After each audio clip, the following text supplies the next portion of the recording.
Welcome to Spiritual Healing and Psychotherapy. My name is Mary, or officially Dr. Mary Patricia Quinlivan, and this podcast is all about whole healing physically, emotionally, psychologically and spiritually. And we do that by being willing to see ourselves with gentle honesty and great compassion, and also by aligning with our inner spirit, our inner wisdom, and also the spirit within nature, Mother Earth. And as we align with this, we learn deeper love, deeper wisdom, and it brings blessing. It brings healing to us, to those around us, and to Mother Earth. I've been a doctor for over 34 years, and you can look me up on my website, which is livingawarenesswa.com, and also my Facebook, Instagram and YouTube channel, which are all Living Awareness WA.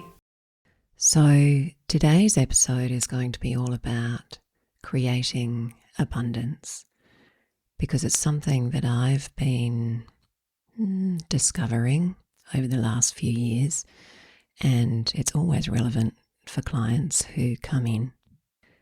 And I guess the first thing I want to say about that is that the essence that we are, spirit, consciousness, you could call it God, the essence that we are is naturally abundant. Its essence is love, and it wants for us abundance. So all we have to do really is spend more time sinking into that. And I know I make it sound simple, it's really not. But if you're listening to this, you're on your way, so that's a good start, is really let go of all those conditions that get in the way of us allowing the flow of abundance and love in our lives. And that can be a little challenging, especially if at deeper levels internally we have levels of unworthiness or undeservedness, which is most of us actually, especially if we've experienced a lack of love or some major challenge in our childhood, in this life, or even in previous lives. So it is about learning to see whatever is deep within, unworthiness, not enoughness, with a lot of honesty, a lot of love, a lot of compassion. And as we do that, its impact will lessen, and we'll start to allow this natural flow of loving abundance. And for me, one of the key ways of allowing that has been centering into Mother Earth, who is like Isaiah used to say, we are all born of her, and we are completely held in and on and within her loving consciousness, which is the essence of spirit. And so the more you center in to Mother Earth and feel her flow, the more we can allow abundance in our lives. And lately I've had this increasingly beautiful experience with centering into Mother Earth. I've been working on it for many years now. But this journey, the inner journey of letting go of identifying with the ego, body, form, and opening into formlessness is not easy, and it's very vulnerable. And in the past, as I've been centering into Mother Earth, there's been a level of fear and some sense that I'm approaching, well, I guess God or spirit, and that somehow I could be judged. But lately, after numerous workshops with Saritsa, I'm really noticing a recognition that it's just like the most loving grandmother, always present, would never judge. Presence, it's ordinary, which seems like the wrong word to say, but both ordinary and extraordinary. But nothing that's ever going to judge you. It's like the dog that is so loyal to you even when you're grumpy. The love, that's what it's like. So the more we recognize that, the more we realize that it wants for us, it is for us, we are it, it's what we are, that this is abundance, and we can trust that the more we are moving towards this with kindness and compassion to our fear and resistance, that abundance will start to flow in our lives. And I know for me and for many of you, when we talk about abundance, feeling comes up around those on Mother Earth that are less abundant. And for some, and there has been for me in the past, there might be feelings of guilt or unworthiness for that reason because others are suffering. And I just want to say, first of all and primarily, that the more each of us centers into presence and love, and we start to allow that flow of abundance, that because we are all one essence, that will actually facilitate the flow of abundance worldwide.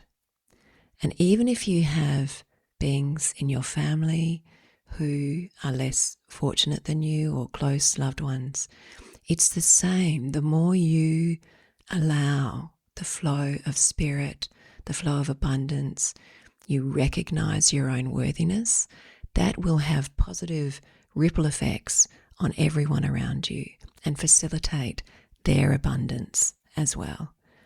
Even if on the surface level you may experience in the world people feeling jealous or uncomfortable with where you're at, still know that at a deeper level, their higher self, because we are all one essence, the more we allow abundance for ourselves, it will have a beneficial effect for everyone. And if there's a core emotion that limits our abundance, it would be fear. And so many of us have fear that we don't realize. And this fear is always going to be limiting and in the way. But it's not that we have to judge it or be annoyed with ourselves or frustrated. It's more that we need to just learn to see it with honesty and, in fact, a great deal of compassion. And the minute we take ownership of something and, in fact, treat it with acceptance and love, it will start to heal. We also, with fear, have to learn to see it honestly and step through it in tiny, gentle steps. So just imagine if we have core fears, often around, am I enough? We will, in our lives, very often be withdrawing from putting ourselves out there, or we might not be selling ourselves enough or promoting ourselves enough. Some people are very hesitant to do that, and particularly in spiritual circles for some reason, but I'm letting you know it's perfectly okay to put yourself out there, to sell yourselves, to promote yourselves, the value that you have. We may also, when we have fear of not being enough, be too much of a perfectionist and get in our own way because it's going to be exhausting to do that, or we're terrified of doing things imperfectly. And I want to say to you, I'm doing this podcast right now imperfectly, and I try and let myself in almost everything I do be imperfect. And you know what? That will make other people feel more comfortable because everyone's imperfect. Some other things that fear can do is that if we want to be approved of, we don't want to be firm, we may not set boundaries that are necessary. And of course, in work and in business, boundaries are extremely helpful and very necessary. And sometimes we need to create, or often we need to create legal or written ones so that we're safe. Or we may just need to stand up for ourselves in firm but kind ways, which so many of us have the desire to be approved of. We don't want to create conflict, so we can struggle with doing that kind of thing. And it's never to judge it, I could still get better at everything that I'm talking about here. It's just to see it, again, with honesty and say to yourself, I'm going to work on it gently, tiny step by tiny step. And even little shifts in our ability to love ourselves, because really that's what this is all about. If we are learning to let go of fear and the patterns that it creates, we're learning to sink into spirit. It's about self-love, and that's what ultimately will create abundance.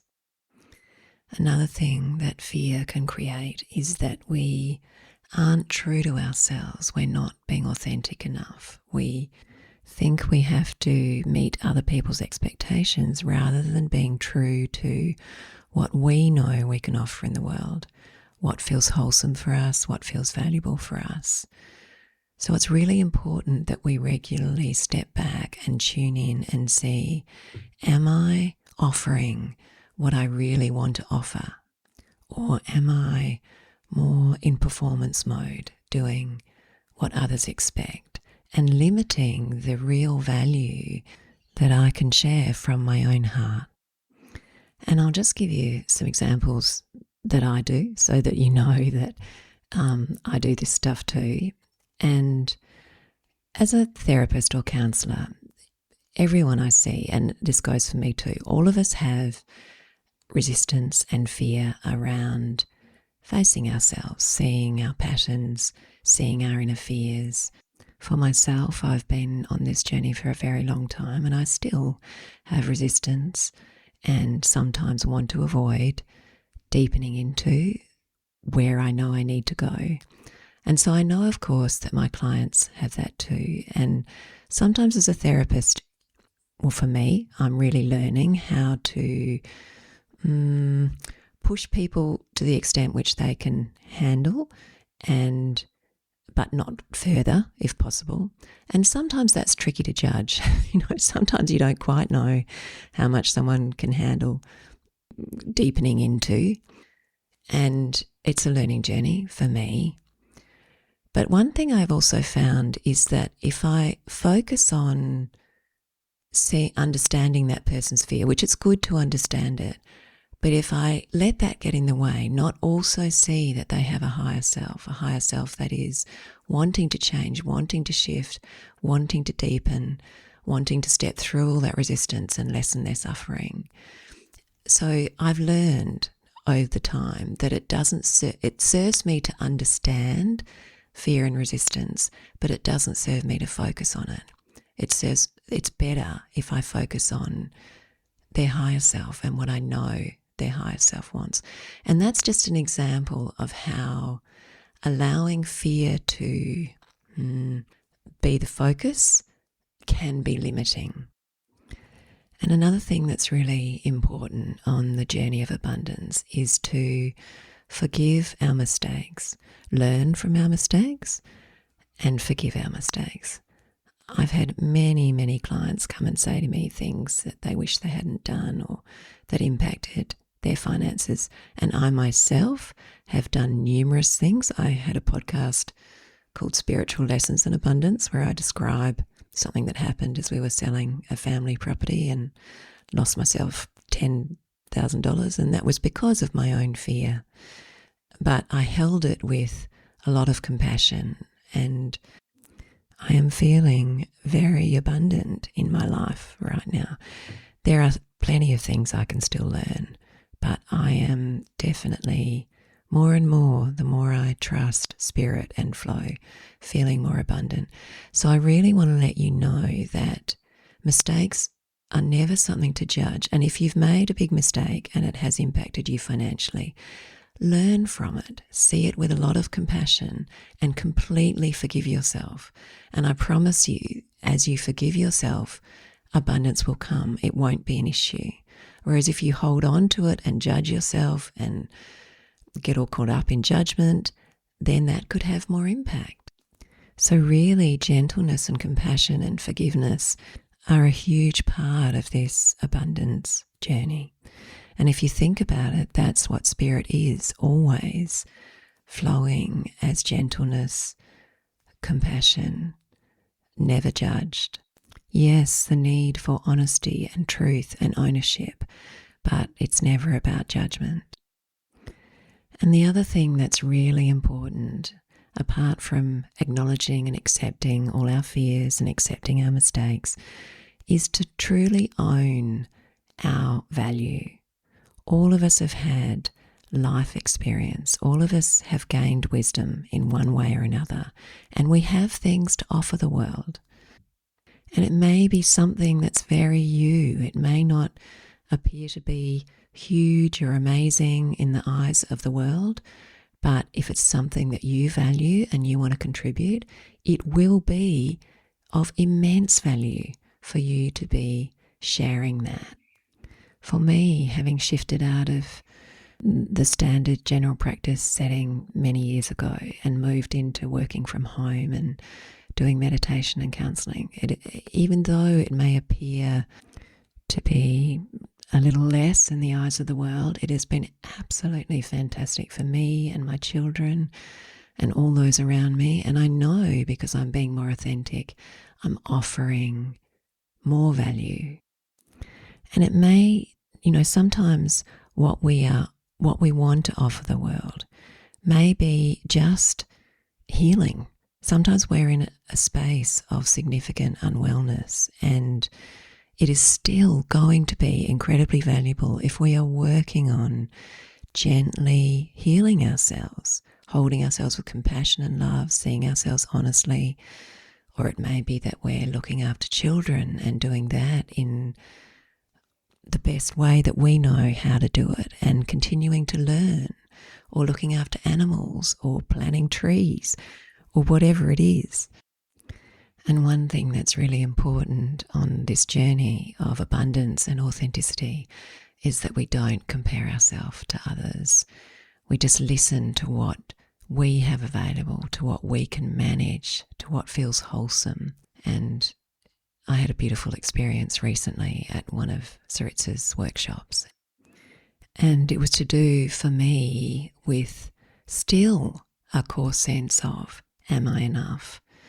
And because I have spent a lot of time being taught or time with beings like Isira and Saritsa, who are deeply enlightened, I have sometimes compared myself to both of them, which is really not helpful because I am meant to be at the stage I am at in my awakening, and they are meant to be exactly where they are.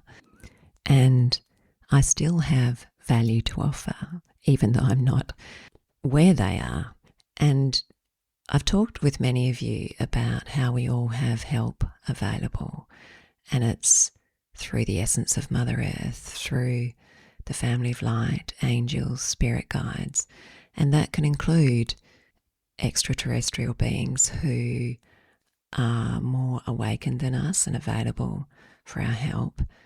And I had this beautiful experience recently, which I won't go into all of it, but just to say that I had healing with some extraterrestrial beings, and the core sense of that I came out of it was, I am enough to be offering whatever it is that feels wholesome for me to offer, to let spirit flow through me, sometimes imperfectly and sometimes making mistakes, but I am enough to be offering what I'm offering. And so, by the way, are all of you. You are all enough. You are all at the essence, this divine, loving spirit. Sure, we have things to learn. Sure, we're making mistakes. All of us are doing that. But we are all loved, lovable. We all are enough. And another thing I want to mention when we're talking about creating abundance is something Isira used to talk about a lot, which is be aware of our deepest intentions and also our attention. So our intention and our attention.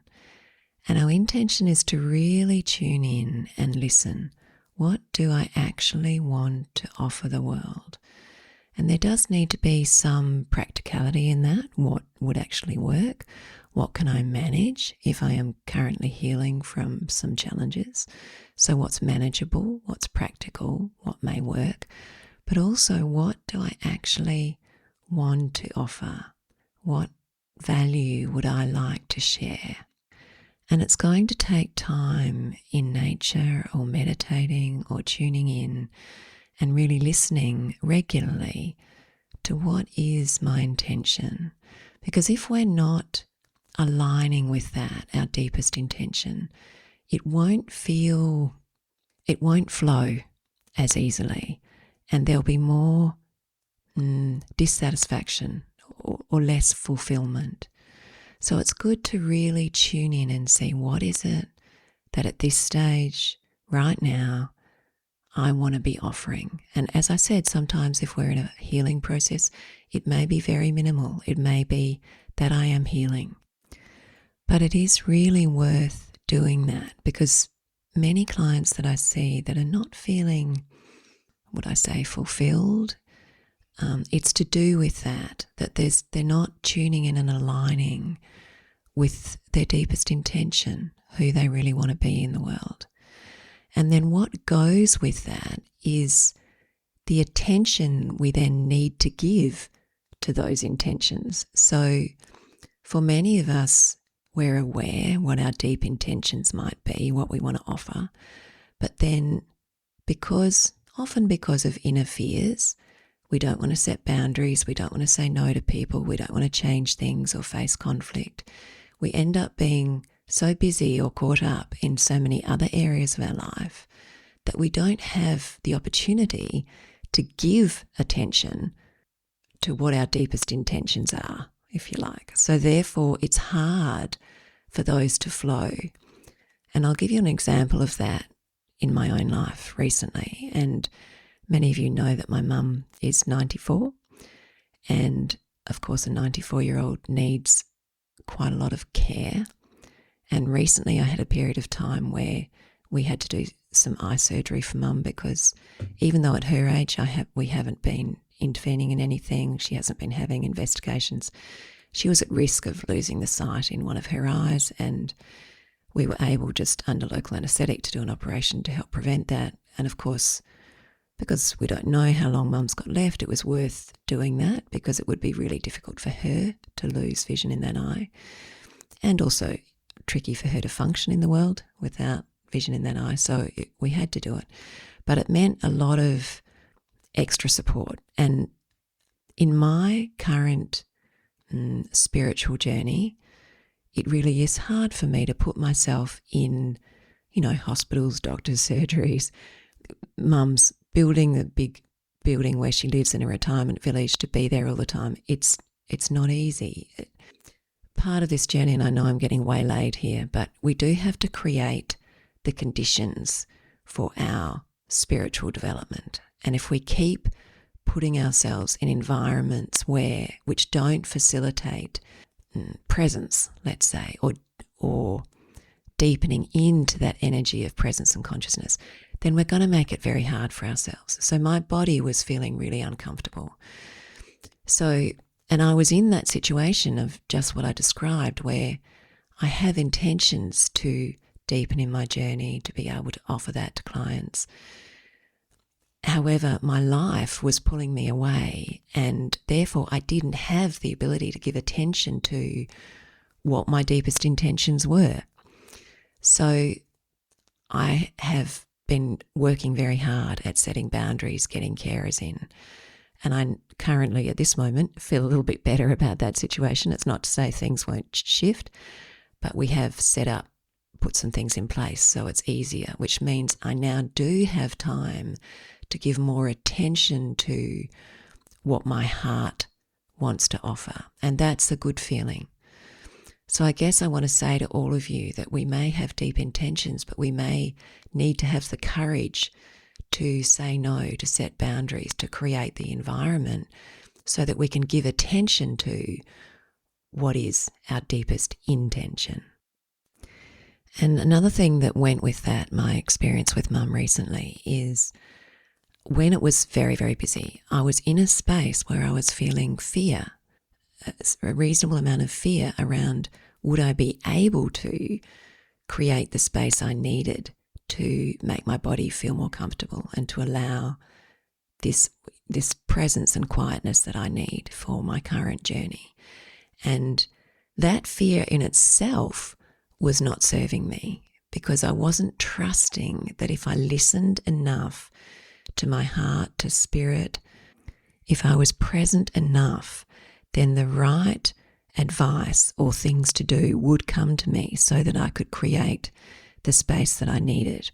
But I was going through a time of not trusting that. So I had a lot of fear and overwhelm coming up, and that wasn't serving me either. So even getting caught up in fear, it's not to judge it. It's never to judge it. It's just to see it. So getting caught up in fear is a space of not trusting, and that doesn't allow the flow of abundance. So once I saw, okay, I've got this fear, I'm not trusting that if I listen, I'll be able to create the space, I'll be able to set enough boundaries, and it will go okay. And once I did that and realized I didn't need to have fear about it, then my life fairly immediately started to be more abundant. I did at the time see Zaritza, and I was telling her that I had that fear, and she told me that you don't need to have fear. And it's true in this spiritual journey that we need to hold on to and develop more trust. Because the truth is, if we are always listening, if we are always listening in, even though a situation may appear to be overwhelming, unmanageable, impossible to find our way through, if we are present, we spend time in nature, we tune in, we ask for help from our family of light, we will find a way through it that is wholesome. There is always a path forward. So it is important to develop trust in this process as well. And the more we trust and the more we're working on presence, the more we allow the flow of spirit in our lives. And that creates abundance. And I'll just give you a very small example of that. We had a big marry tree on our front verge when I first arrived in this new house here in Kareen. And even though I love trees, in fact, I was a little bit worried about that tree because marries can get to, 50 metres high, and we have solar panels, and it may well have been an issue. But of course, you can't do anything about a verge tree, and I knew I couldn't anyway, so I just let it go. But what happened was that there was a storm early in winter, as I know many of you that live in Perth would know, and that tree was on a bit of a lean, and it blew over, completely blew over. In fact, as I say this, I'm feeling some gratitude towards the tree. I know it enabled that. Enabled moving on. And anyway, the tree blew over and the council workers came to remove it, which was great. And then, of course, I was wanting to have another tree put there, but I asked the guy from the council if he could replace it, and he said, we may not have any trees this year. And then my husband and I had just been too busy we had too much going on, and I knew I needed to give attention to everything else that was going on, so I couldn't sort out a new tree for the verge. But then I rang mid-August the guy in the council and I said, do you happen to have any trees left?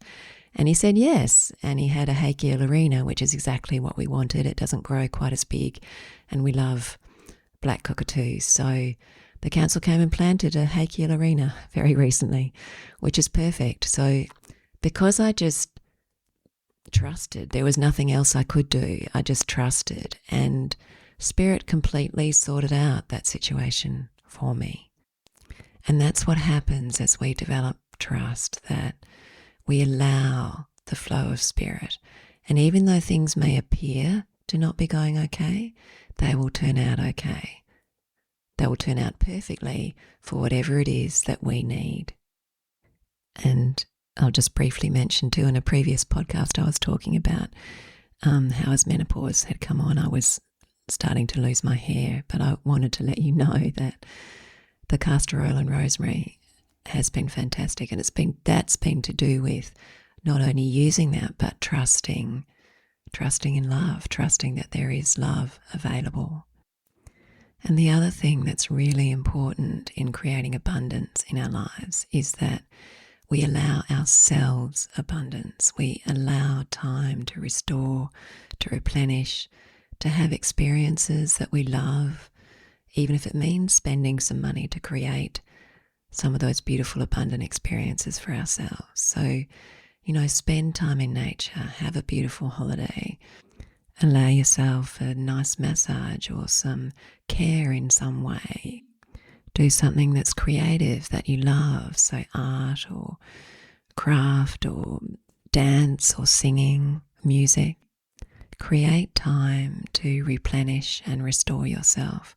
And I certainly would really encourage you to be in nature and sitting on Mother Earth as much as you possibly can, because I don't think there's any greater way of replenishing and restoring and taking us into presence. And I'll just add there that sometimes, clients have come in and their business may be a bit slow, and sometimes that's because we actually need a rest. So there are times that things are slow because our body needs some replenishment, and we can only tune in and listen to that and allow gentleness as part of that journey. I think that's enough for today. Thank you for being with me. It's been an absolute pleasure to share with you.